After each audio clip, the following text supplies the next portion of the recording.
Good afternoon, D&D TikTok and barbecue TikTok and beyond, and welcome to Roll for Barbecue. Let's get it done. As always, this series is inspired by the popular Roll for Sandwich series by AdventuresinAardia.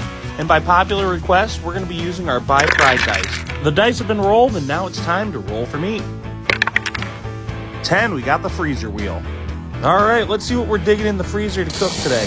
This freezer wheel idea comes to us from Malcolm Reed himself.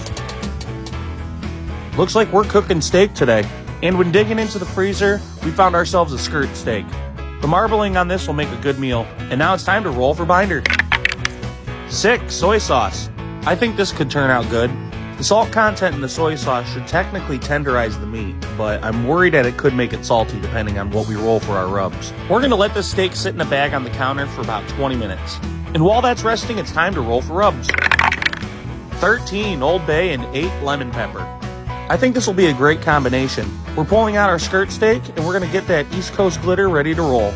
We're going to season this steak on both sides, making sure to rest the steak for 10 minutes between each seasoning. And for our lemon pepper seasoning, we're going to be using a blend from Kingsford. Be sure to season on both sides just like you did with the first rub. We're going to let this rest for 20 minutes at room temperature, and now it's time to roll for char griller.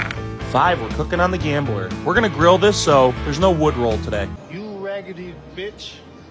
We got the King Griller Gambler rolling at about 500 degrees. We're going to cook this thing hot and fast. For my perfect internal temperature, we're going to let this cook for 4 minutes on each side and then let it rest for 10 minutes.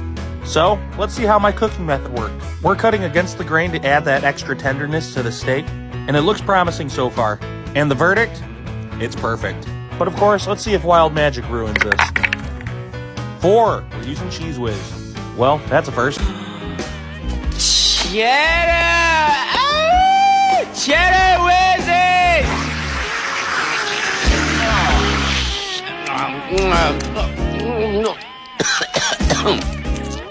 It's pretty scrumptious. And in light of Mrs. Barbecue's favorite childhood film, we gotta get that Cheddar Whiz. Alright, y'all, click those tongs. It's time for the D20 sauce roll. 5, pepper jelly. I feel like this could be good. I'm hoping that the saltiness of the meat will counteract with the sweetness of this pepper jelly and hopefully mellow out that saltiness. It definitely looks interesting, but how does it taste? Here we go. Okay, well, it's pretty salty, but I can't tell if that's coming from the meat or the Cheese Whiz. I thought that this pepper jelly was going to add a sweet meat profile, but it's definitely not. It's just an extra flavor that's not really working with it. Although the cheddar and the meat doesn't seem half bad together. But what does it taste like on its own? On its own, it's kind of salty, but I'm wondering if the cheese is really making it extra salty. Only one way to find out. Look, it's the Leaning Tower of Cheesa. I can't do this without throwing that clip in there. I will say that this adds a nice cheddar flavor to the beef, however, that's where the saltiness is coming from. Overall, I think that this was an interesting meal. Not the best, but very interesting. So we're going to give this one a 6.1 out of 10. We're calling it the Dorm Room Filet.